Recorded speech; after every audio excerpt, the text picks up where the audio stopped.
Habit number 1, having a negative mindset. A negative mindset is like a heavy cloud that blocks the bright sun of our inner happiness. This habit weakens us mentally because it makes everything in life seem bleak and hopeless. When we constantly focus on the bad, we lose sight of the good happening around us. It's like wearing dark sunglasses. Everything, even beautiful moments, appears shadowed. When we think negatively all the time, we begin to believe that everything is bad and that success and happiness are impossible. This mental perspective becomes a self-fulfilling prophecy, influencing our actions and decisions. We may fear taking risks or trying new things, convinced they will fail. To overcome a negative mindset, we can turn to the teachings of Buddhism. One key idea is mindfulness, which means observing our thoughts without judgment. Instead of letting negative thoughts take over, we can acknowledge them and choose to focus on the positive aspects, like clearing the clouds to let the sun shine. Buddhism also introduces the practice of metta, or loving kindness, which involves directing warm and positive thoughts toward ourselves and others. By regularly practicing metta, we gradually shift our mindset from negativity to a more compassionate and positive outlook. The concept of impermanence in Buddhism teaches us that everything changes, bad times will pass just as good times do. Understanding this helps us face challenges with a more resilient mindset, knowing that difficulties are not permanent. Embracing these teachings empowers us to break free from negativity and cultivate a positive, resilient mind. Habit number 2, complaining about things outside your control. Complaining about things beyond our control is like holding onto a burning coal. It only hurts us.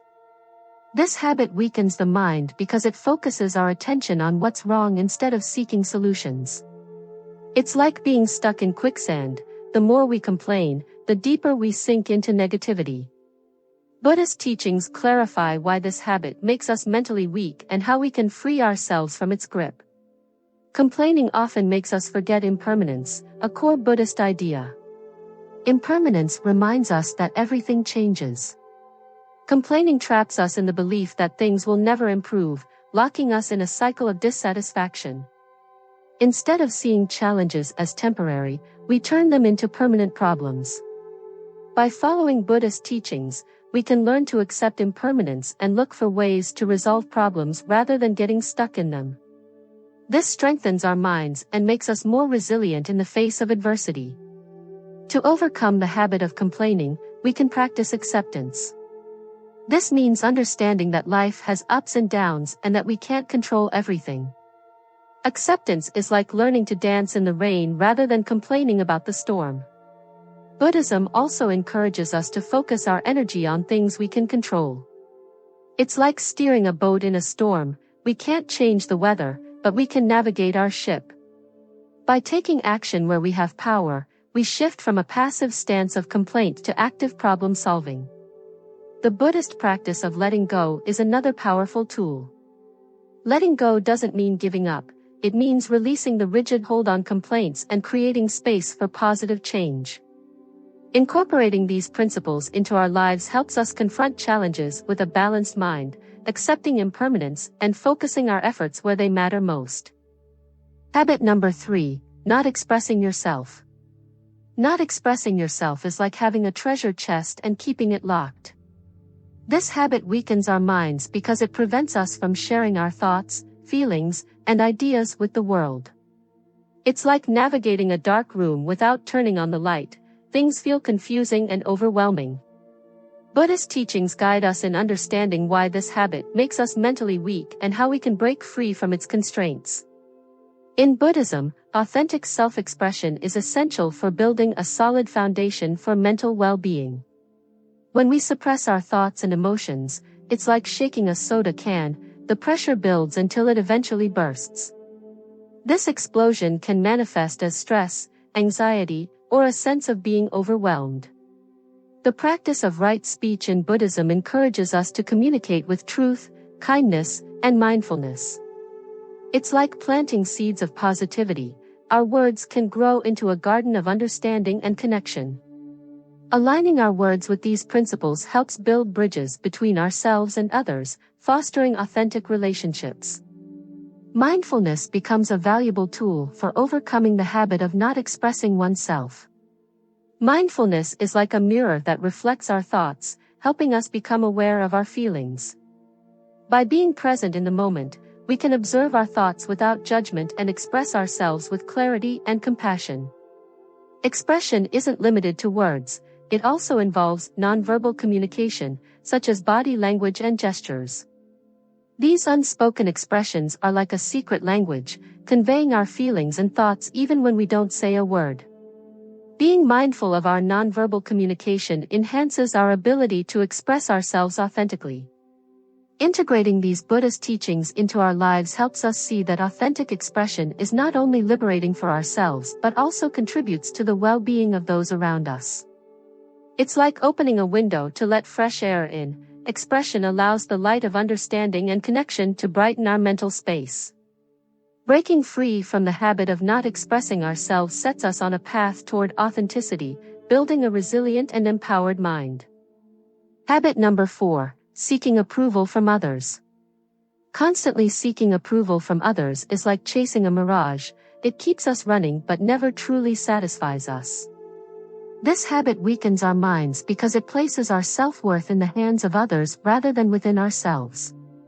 It's as if we hand over the key to our happiness to someone else, leaving us vulnerable to their opinions. In Buddhism, this behavior reflects an attachment to external validation. Attachment, as taught in Buddhist philosophy, is a source of suffering because it binds us to things that are impermanent and ever-changing. The opinions of others are no exception. They can change as quickly as the wind, leaving us in a constant state of insecurity. To overcome this habit, we can practice self-compassion, a key Buddhist principle.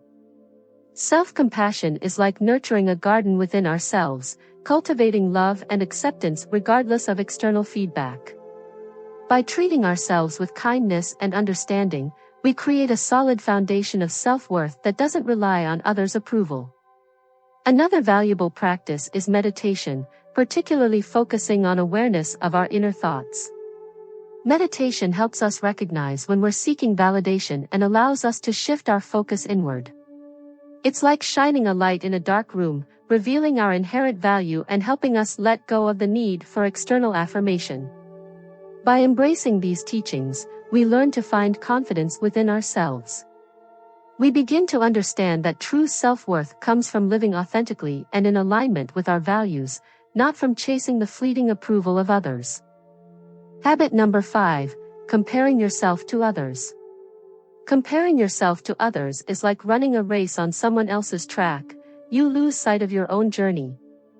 This habit weakens the mind because it fosters envy, dissatisfaction, and a sense of inadequacy. It's as if we're looking at someone else's highlight reel while ignoring the unique value of our own story.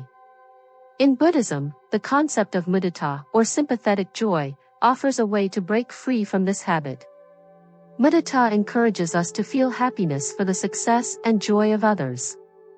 Practicing mudita is like lighting a candle from another flame.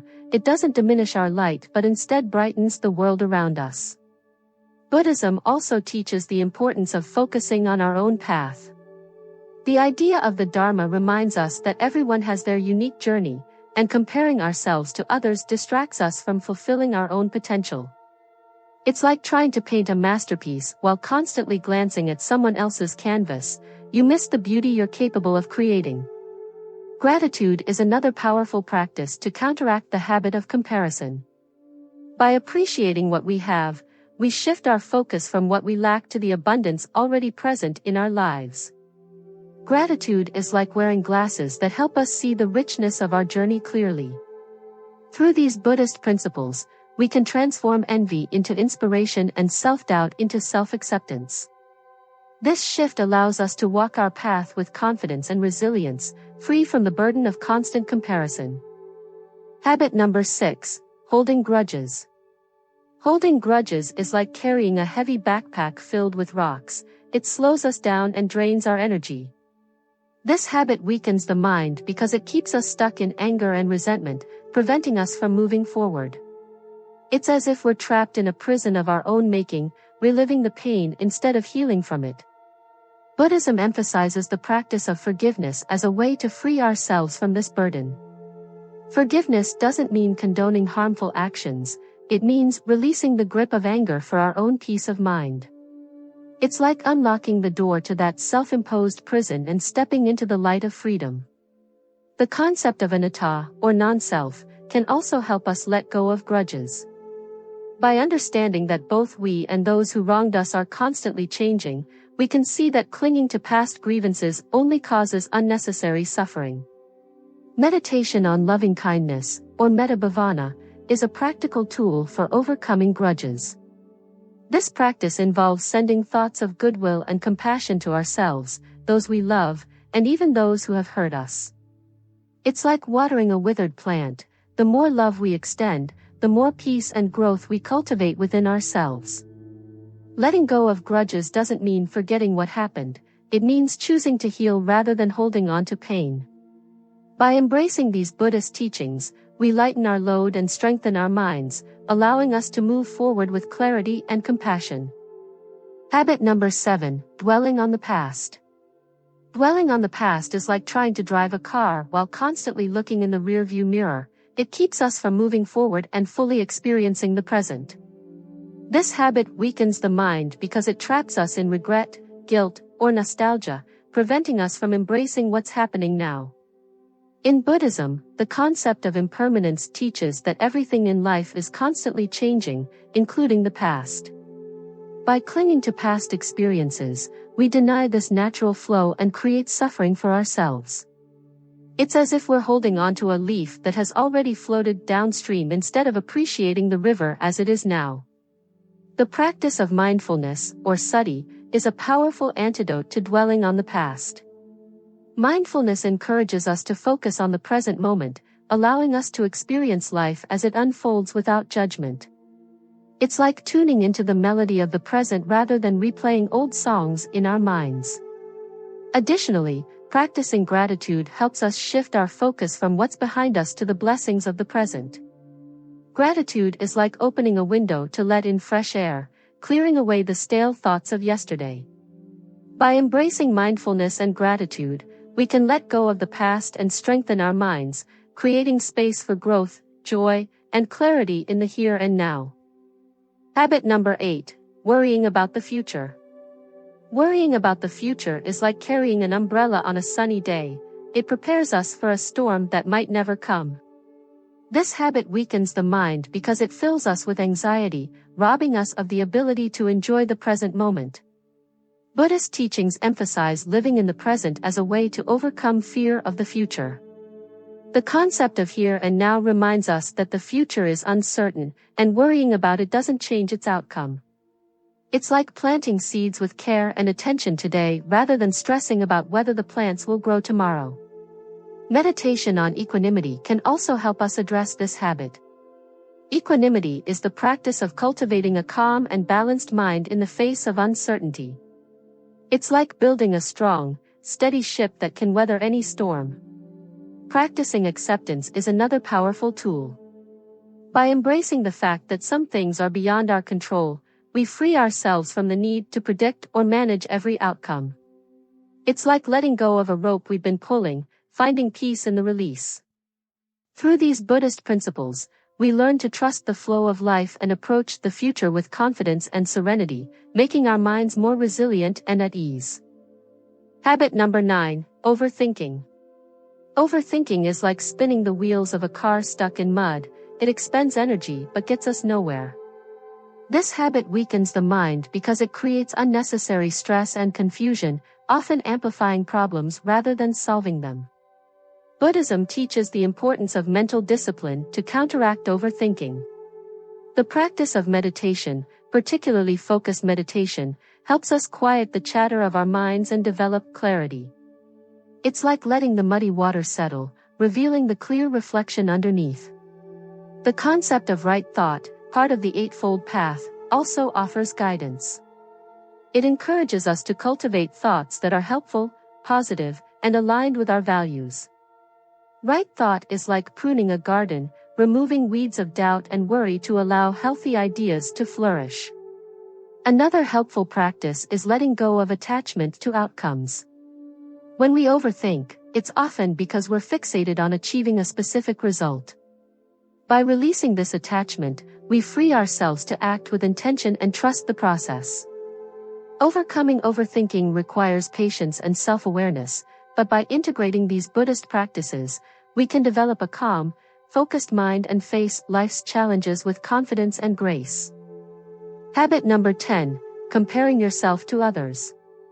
Comparing yourself to others is like measuring your reflection in a cracked mirror. It distorts reality and often leads to feelings of inadequacy or superiority. This habit weakens the mind because it fosters envy, insecurity, or pride, preventing us from fully appreciating our own journey. Buddhist teachings highlight the dangers of craving and aversion, which are at the root of this habit. When we compare ourselves to others, we crave what they have or reject what we think we lack. This creates unnecessary suffering, like chasing a mirage in the desert. The practice of mudita, or sympathetic joy, offers a powerful antidote. Mudita involves finding genuine happiness in the success and well-being of others. It's like sharing the warmth of a fire rather than feeling cold in its presence. Another helpful concept is self-compassion, which encourages us to treat ourselves with kindness and understanding. Instead of judging ourselves based on others' achievements, we recognize our own unique path and value. Self-compassion is like watering your own garden, nurturing it to bloom in its own time. By letting go of comparisons and embracing mudita and self-compassion, we can strengthen our minds, find inner peace, and celebrate both our own and others' progress.